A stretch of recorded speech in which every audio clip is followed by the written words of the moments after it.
প্রধানমন্ত্রী বলেন, বিরোধী দলের লক্ষ্য দেশের মানুষের পাশে দাঁড়ানো নয়, বরং তাদের উদ্দেশ্য দেশের মধ্যে অস্থিতিশীলতা সৃষ্টি করা এবং জনগণকে বিভ্রান্ত করা। বাজেট প্রসঙ্গে তিনি বলেন, সদ্য ঘোষিত বাজেটে নিত্য প্রয়োজনীয় পণ্যের ওপর থেকে প্রায় ৬০টি কর প্রত্যাহার করা হয়েছে। এর ফলে চাল, ডাল, তেল, নুন সহ প্রয়োজনীয় পণ্যের দাম বৃদ্ধি পাবে না বলে তিনি আশা প্রকাশ করেন।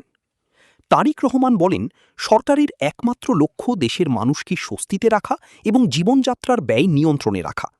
তিনি প্রশ্ন তুলেন, প্রতিবার বাজেটের সময় নিত্য প্রয়োজনীয় জিনিসের মূল্য পরের দিনই বৃদ্ধি পায়।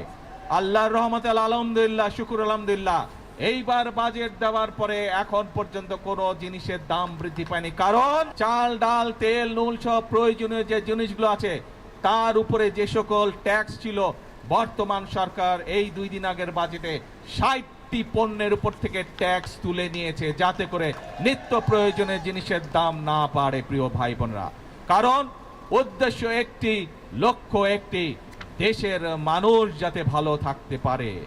আমরা এই দেশের মানুষের চিকিৎসার ব্যবস্থা ঘরে ঘরে পৌঁছে দিতে চাই। মানুষ যাতে চিকিৎসা সুবিধা পায়, মানুষ যাতে স্বল্প মূল্যে ওষুধ পেতে পারে, তার জন্য আমরা ব্যবস্থা গ্রহণ করছি। এবং সেই জন্যই অনেকগুলো চিকিৎসা ব্যবস্থার অনেকগুলোর উপরে আগের সরকারগুলো ট্যাক্স রেখে গিয়েছিল, ভ্যাট দিয়ে গিয়েছিল, আমরা সেই ট্যাক্সগুলো আমরা উঠিয়ে নিয়েছি। বিরোধী দল দেখলাম বলছে যে এই বাজেট তারা মানে না, গণবিরোধী বাজেট মানে না। যেই বাজেটে ট্যাক্স কমানো হয় সেই বাজেটও বিরোধী দল মানে না।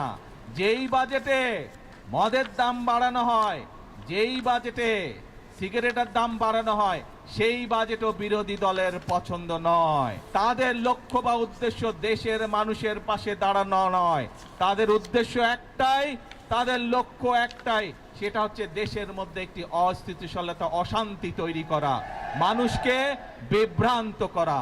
আমাদের রাজনীতি হচ্ছে এই বাংলাদেশের জন্য, আমাদের রাজনীতি হচ্ছে এই বাংলাদেশের মানুষের জন্য।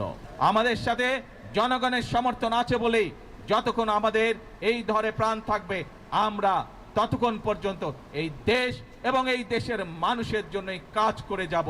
এবং এই কাজের মাধ্যমেই আমরা চেষ্টা করব, সর্বোচ্চ শক্তিতে ইনশাল্লাহ চেষ্টা করব এই দেশের ভাগ্যের পরিবর্তন করার জন্য, এই দেশের মানুষের ভাগ্যের পরিবর্তন করার জন্য। কারণ এই দেশই হচ্ছে বিএনপির প্রথম ঠিকানা, এই দেশই হচ্ছে বিএনপির শেষ ঠিকানা।